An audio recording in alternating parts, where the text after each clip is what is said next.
உட்கார்ந்து இருக்கிறாங்கன்னா அவங்க வெளிச்சத்துல இல்ல, வீட்டுல ரூம்ல லைட் எரியுது, ஆனா அவங்க இருட்டுக்குள்ளதான் உட்கார்ந்து இருக்கிறாங்க. இங்க கூட இந்த சர்ச்சில் இவ்வளவு லைட் வெளிச்சத்துல, இவ்வளவு வெளிச்சத்துல தான் இருக்கிறீங்க, ஆனா உங்களுடைய வாழ்க்கை இருளுக்குள்ளே இருக்கிறது.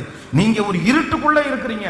உங்களுக்கு மகிழ்ச்சின்றது சுத்தமா இல்ல, நம்பிக்கைன்றது கொஞ்சம் கூட இல்ல, வாழக்கூடிய அந்த சந்தோஷம் உங்க வாழ்க்கையில கொஞ்சம் கூட இல்ல. காரணம் என்னன்னா உங்களுக்குள்ளேயே ஒரு இருள். ஏன் வாழ்றேன், இந்த வாழ்க்கைனாலே இப்படி தானே, உங்களுக்கு நரகமா இருக்குது, உங்களுக்கு ரொம்ப கஷ்டமா இருக்குது, ஒவ்வொரு நாளும் படி எடுத்து வைக்கிறதுக்கு நீங்க ரொம்ப கஷ்டப்படுறீங்க. காரணம் என்னன்னா நீங்க இருளுக்குள்ளேயே இருக்கிறீங்க. சோ ஒரு மனுஷனை இருளுக்குள்ள கொண்டு போறது நம்பர் 1. முதலாவது, நீங்க ஏற்றுக்கொள்ளுகிற மனப்பான்மை உங்களுக்குள்ள வரலன்னா நீங்க வாழ்க்கையில சில நேரத்தில் இருளிலே இருந்துருவீங்க. நம்பர் 2, இரண்டாவதாக, எந்த தேவனுடைய பிள்ளை நீங்க பயப்படுறீங்களோ, எந்த தேவனுடைய பிள்ளை எதுக்காக பயப்படுறீங்களோ, இந்த பயம் உங்களை கொஞ்சம் கொஞ்சம் கொஞ்சமா எங்க கொண்டு போயிடும் சொல்லுங்க? உங்களை இருட்டுக்குள்ள கொண்டு போயிடும். உங்களை கொஞ்சம் கொஞ்சமா இருட்டுக்குள்ள. நான் சொல்றேன், நீங்க எதுக்கு பயப்படணும்? நீங்க எதுக்கு பயப்படணும்? நீங்க யாருக்கு பயப்படணும்? நாளைய தினத்தை குறித்து நீங்க ஏன் பயப்படணும்?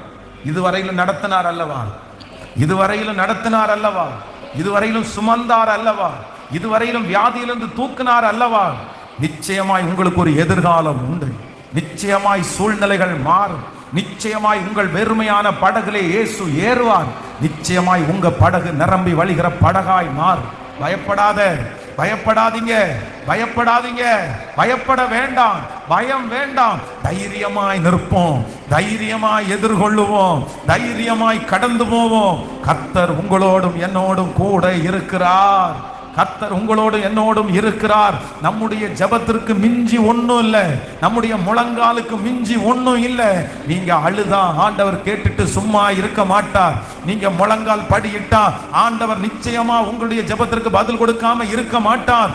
உங்க முழங்காலுக்கு அவ்வளவு பெரிய வலிமை இருக்கிறது. ஹல்லேலூயா.